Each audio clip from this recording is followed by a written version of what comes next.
사람이 성장하고 변해간다고 하는 게 어떤 개인의 내면으로 공부를 많이 하고 어떤 지적 자극을 받아서 커가는 것도 있겠지만 뭔가 나를 규정하는 커다란 사회적인 힘이 있는 거 아닌가.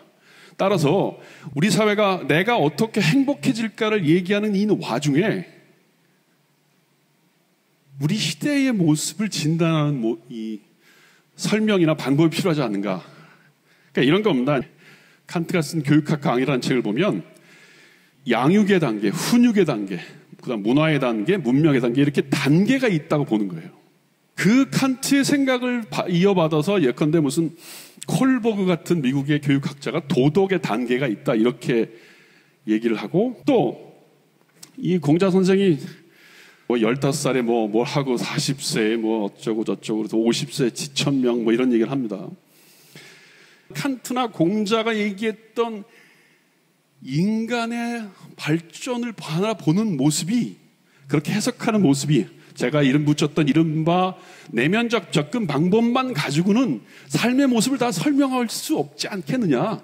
그것도 중요하지만 외면적 접근법이라는 게 있겠다.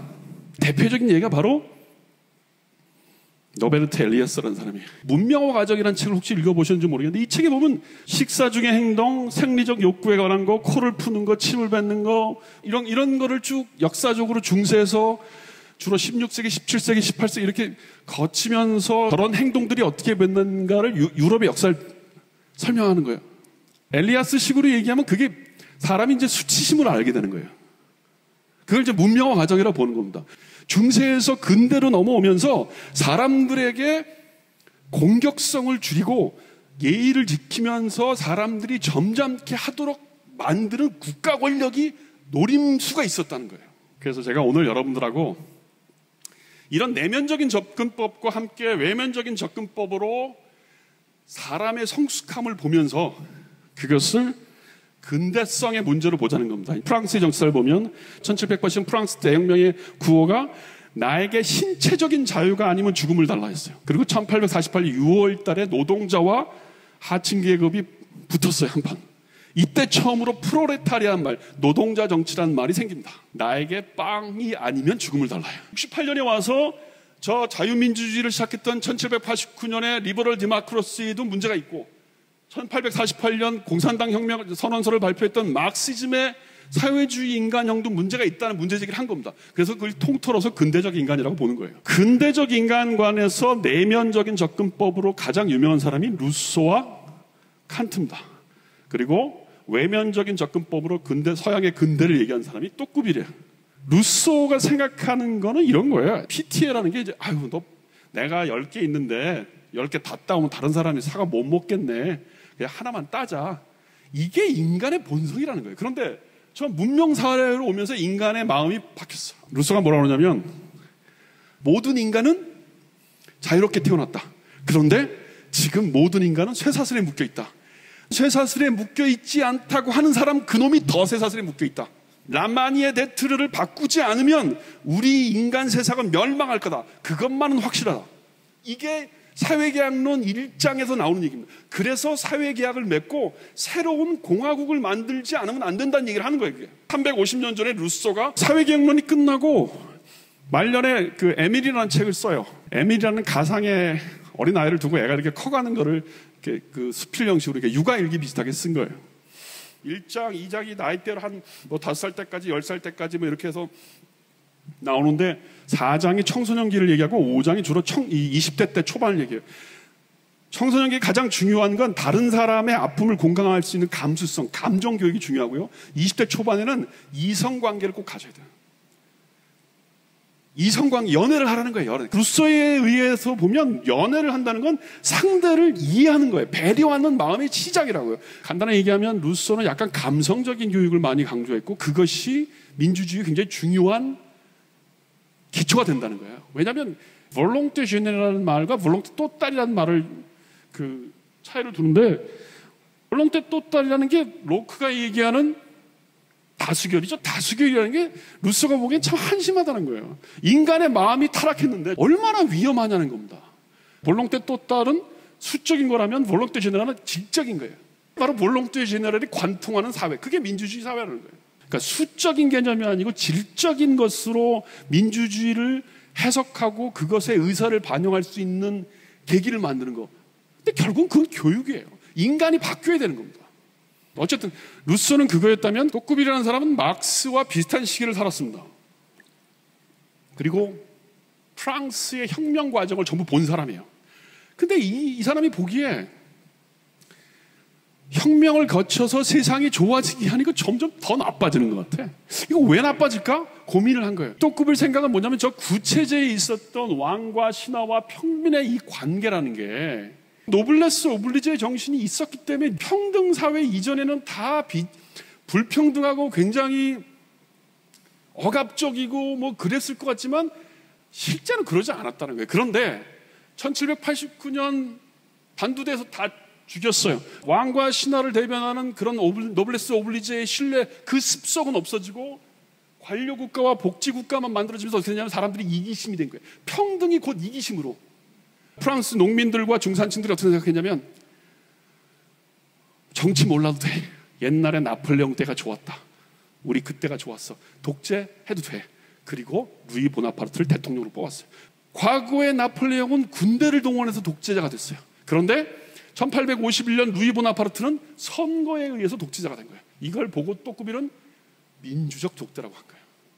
이게 바로 뭐냐면 그 시대가 만들어낸 습속과 관련된 거라니까. 또꾸빌은 미국에 처음에 가서는 헌법제도를 연구했어요. 미국 왜 이렇게 민주주의가 잘 되나? 근데 그게 아니었어요. 연방헌법 이런 게 중요한 게 아니었어요. 미국 사람들이 어떻게 책을 보고 어떻게 놀고 어떻게 모여서 얘기를 하는지를 본 거예요. 사람들이 다 그 타운 미팅이라는 거예요. 무슨 종교 활동도 단체 하고 무슨 꽃꽂이도 같이 하고 무슨 마을 무슨 환경운동도 다 모여서 이렇게 다 해.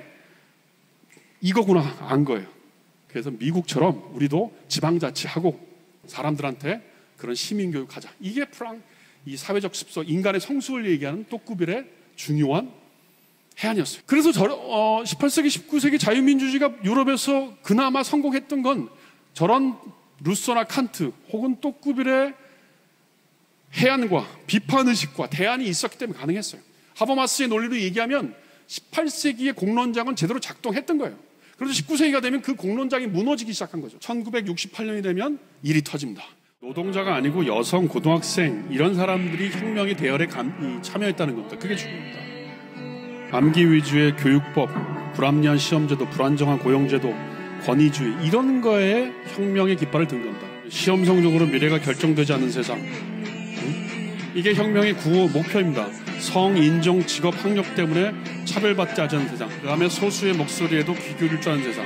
이게 혁명의 목표였습니다. 지금까지는 세상이 바꾸는 게 목표였다면 68혁명의 모습은 세상을 살아가는 사람들을 바꾸는 게 목표였다는 거예요. 유럽은 그걸 통해서 새로운 근대적 인간이 뭔지를 고민한 겁니다. 그게 성공했는지 아닌지는 저는 판단하기 어려워요. 그러나 그 대표적인 사람이 알투세, 푸꼬, 브루드예요. 한국에서는 근대적 인간을 꿈꾼 전형적인 텍스트를 찾아봐라. 저는 그러면 이율곡의 경몽요걸이라는 책을 들고 싶습니다. 왜냐하면 그 책을 보면 아주 전형적으로 교육학의 기본을 써놓고 있어요. 칸트가 얘기하는 이성의 공적 사용 이런 것과 대단히 유사해요. 우리가 사실은 서양의 근대보다 굉장히 앞선 시기에 근대적 인간에 대해서 고민하는 적이 너무 많아요. 사실은.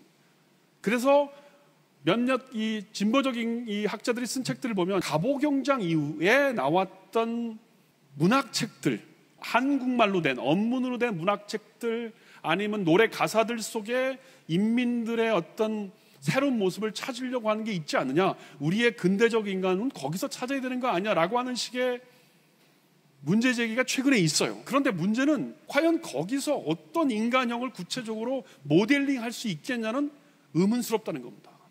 이것이 그저 리허설된 주체의식이다. 리허설된. 그러니까 제대로 완숙되지 않았다는 거죠. 자, 그 다음에 두 번째는 외면적 접근과 관련돼서 저는 두 사람의 얘기를 끊고 싶습니다. 한 사람은 윤치호고 한 사람은 유인석. 이 두 사람이 비슷한 시기에 항일 운동을 해요. 처음엔 둘 다 뭐 대단한 성리학자고 유학자인데 유인석은 나중에 이제 그 끝까지 구한말을 시작해서 그 의병대장을 하다가 이제 1905년 즈음에 죽고 윤치호는 갑신정변 때 김옥군과 함께 일본식 근대화를 꿈꾸다가 실패를 하고 중국으로 도망갔다가 마지막엔 미국으로 망명을 해서 이제 거기서 이 기독교로 개종을 하고 뭐 이런 사람인데, 한국의 근대적 인간형이라고 하는 것은 자체 내에 어떤 철학적인 성찰로 시작됐다기보다는 오리엔탈리즘적인 성격이 강한 외부의 지식체계에 의해서 우리의 인간형, 근대적 인간이 만들어졌고, 거기서 중요한 개념이 생존이었다는 거예요. 생존 경쟁. 윤추적은 조선이 이렇게 못 살고 침략을 받는 이유는 조선 성리학 때문이라는 거예요. 그러니까 기독교를 받아들이고 나서 이 사람 생각이 완전히 바뀐 거예요. 그 당시에 기독교라는 게 이 등급을, 문명의 등급을 나눴어요. 그래서 기독교를 받아들인 나라는 문명의 등급이 높은 나라고, 그걸 안 받은 나라는 야만국이라고 본 거예요. 그래서 조선이 야만국인 거는 기독교를 받아들이지 않아서다. 이렇게까지 얘기를 해요. 반면에 유인석이라는 사람은 끝까지 중국을 제외한 모든 서양의 오랑캐 나라는 이게 야만국이다. 우리가 중국의 고전을 다시 보고 정전제도를 다시 도입해서 조선의 경제를 살리고 오랑캐를 물리치고 이것만이 이 조선이 살 길이다. 이렇게 확신을 합니다.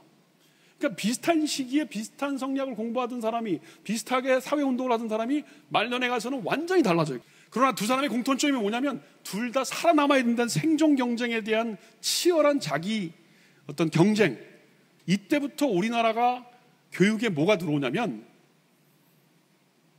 살아남아야 된다는 경쟁이라는 단어가 옵니다. 생존, 경쟁. 정부에서 근대 보통교육을 선언한 해가 1905년인데 그때부터 정부의 기관이나 애국지사들이 사립학교를 세우거나 모토가 뭐냐면 열심히 공부해서 우리도 1등 국가가 되자는 말이 나와요. 1905년도에 한국의 교육이 그렇게 생존 경쟁으로 시작해서 일제시대 때 1930년대가 되면 무슨 말이 나오냐면 전쟁에 보내기 위해서 학교 교육을 군대처럼 해요. 체력장, 이거 전형적인 일제가 만들어 놓은 생존 경쟁의 논리입니다. 인간의 등급이 있다는 거 아니에요. 체력의 등급이 있다는 거 아니에요. 그러다가 1970년대 군사정권 시절이면서 그 논리가 계속 진전되고 왔던 겁니다. 고려인 교육이 그랬고 뭐 그런 거죠. 그러다가 1990년대 가면 이제 군사정권 시절이 끝나고 새로운 자유주의 시대가 왔다고 하는데, 놀라운 건 이 자기개발의 논리라는 게 이게 사람을 더 미치게 만드는 거예요. 자기 스스로가 자기를 필요한 인간으로 만들어야 되는 거예요. 후코 얘기로 하면 내가 늘 감시받고 있고 이 제어받고 있다는 거를 몸에 이렇게 이 습관 들게 한다는 거예요. 자동 인형처럼 만들어 놓는다는 게 감시와 처벌의 후코가 하는 얘기거든요. 파놉티콘의 사회라는 게 그거예요. 근데 오늘날의 한국 사회가 그래.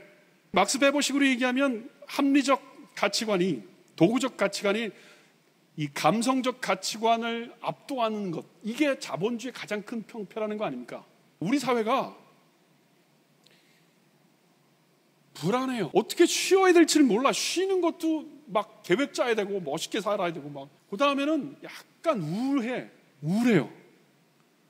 혼자 있는 시간을 못 견뎌 사람들이. 네트워크의 소통이라는 게 감성이 포함된 소통이 아니거든요. 그 다음에 의욕이 없어요. 그러니까 내가 스스로 아무것도 할 수 없다고 한 우울증을 하면 자살하고 싶어지는 거고, 내가 열심히 살았는데 왜 나를 이렇게 안 알아줘?